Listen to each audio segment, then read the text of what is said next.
What you are about to hear is highly classified.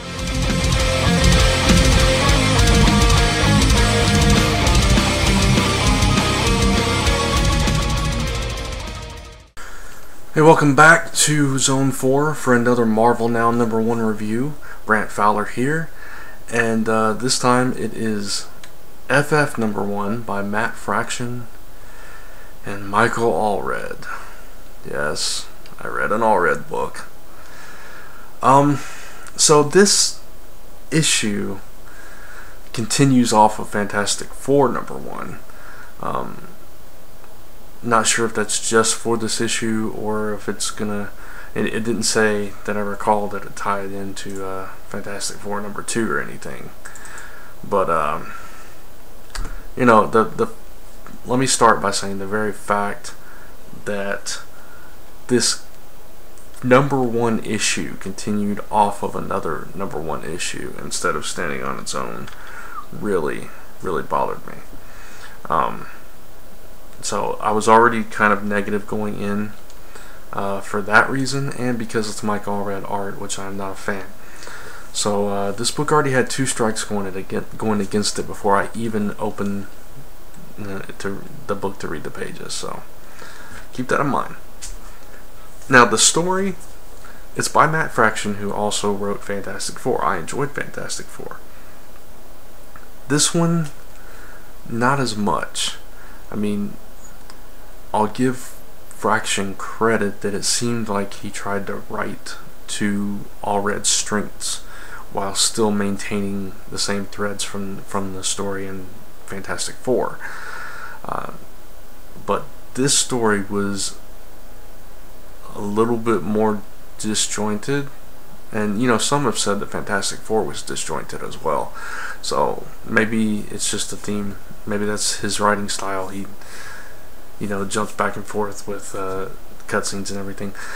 Johnny Storm, I liked the way he wrote him in Fantastic Four. Here, not as much, because it seems like, and maybe it's kind of telling of his general impression and his general take on Johnny Storm, but he seems even far more shallow and just careless than he really is, than he's been portrayed in recent years and everything, and I'm not sure that I like that.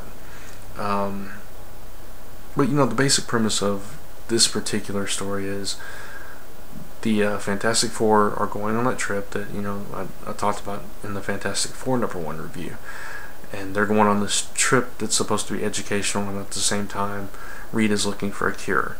And even though they're going to be gone for a year, in real time, it's supposed to only be 4 minutes. So just in case, they are finding replacements to be the stand-in Fantastic Four while they're gone. So that's what this entire issue is about, them, each one of them going to an individual, trying to find a replacement for them during these 4 minutes. But the issue doesn't start up with that. The issue starts off with Franklin and Valeria just talking about who they are, and the entire issue is interspersed with different kids of the Future Foundation talking about who they are and everything.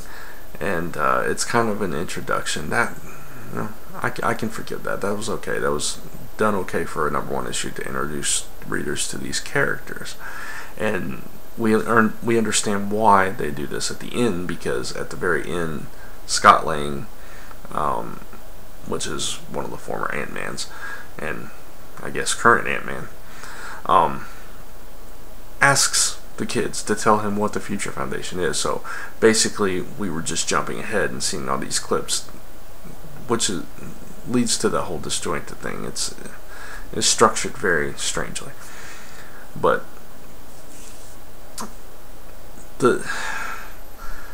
here's where things get a little confusing, though.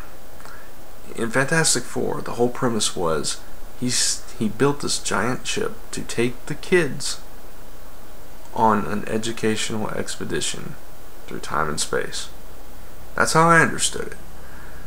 But it comes to light in this issue that they're leaving the kids behind, and that this new FF, led by Scott Lang, is going to be in charge of the kids, in charge of the whole Future Foundation.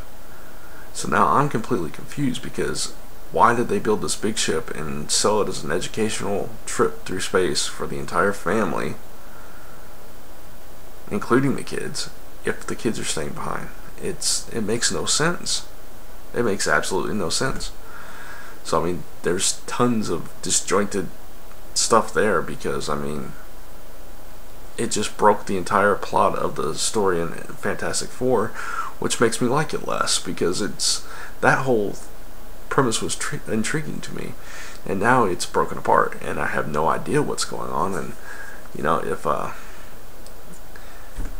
if the kids are going to be in Fantastic Four, or if they're going to be in Future Foundation, if they're going to be traveling and back here, I don't like it. On top of that,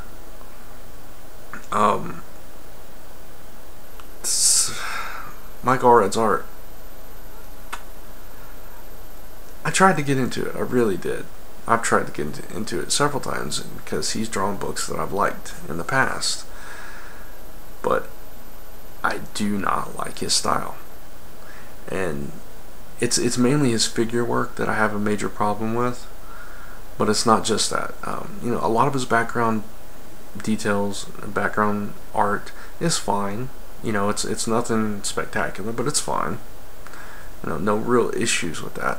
His figure work, though, I mean, he is very stylized, but a distinct style like that does not forgive certain problems with anatomy and perspective and foreshortening and posturing and facial expressions and just general solid artwork. And it seems to me that he's one of those kind of artists that relies on this zany style to hide all that. But for me, it does not hide any of that. It shows it glaringly. And his eyes look terrible. They look like amateur hour, as the way the body's been. They're either bending weird or they're very stiff. I don't know. I mean, it is a more cartoony style, but it's not a done well one. It's almost like those some of those shows on Cartoon Network after hours, all that stuff. It's not very good art. But and another thing I have a problem with is he takes emotional moments and makes them humorous. Like, there's this one scene where Reed is talking to Scott Lang about his daughter's death, and it jumps to this panel, this breaking out panel with the starburst outline to it, with Scott Lang holding his daughter in his arms with this exaggerated screaming, crying face. But because it's in that burst balloon, and because just the way it's done with the layout and everything, it's like, oh, your daughter died. Ah! It's kind of humorous that way, and it's not supposed to be. And it's just, he uses dynamics all wrong, in my opinion, and it makes what's supposed to be serious moments into this Scott Pilgrim-esque exaggerated humor fest, and it just does not work. Maybe it works for Madman.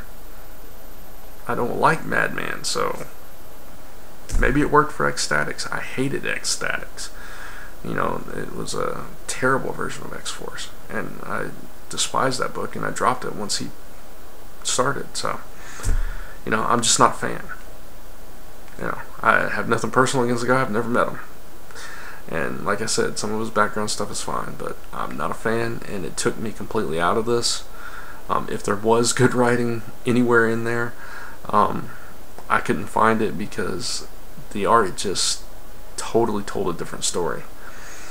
And even with the story, like I said, it was a little bit disjointed. So this book is not one that I will follow. I don't like the characters. I mean, I like Medusa, but not the way he draws her, not the way Fraction writes her.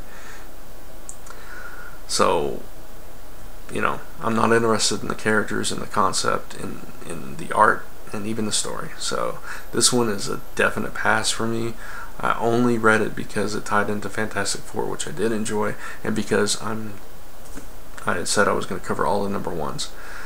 But this is not a book that I will continue, so I'm going to give it a 1. A 1 out of 5. Yeah. Sorry. And that's my review for FF, and that wraps up this week, because it was a light week for Marvel now, and I'm only doing the number 1, so not doing. There was several number 2 issues. Maybe I'll do them. I don't know if they're good. We'll see. But yeah. So that wraps up Marvel Now for this week. I think next week a couple more books come out, so stay tuned for those. And in the meantime, check me out over on Dark Avenger Inc. on YouTube. My review for Harbinger went up this week, and I'll have another Fringe recap on Saturday. Take care, and thanks for watching.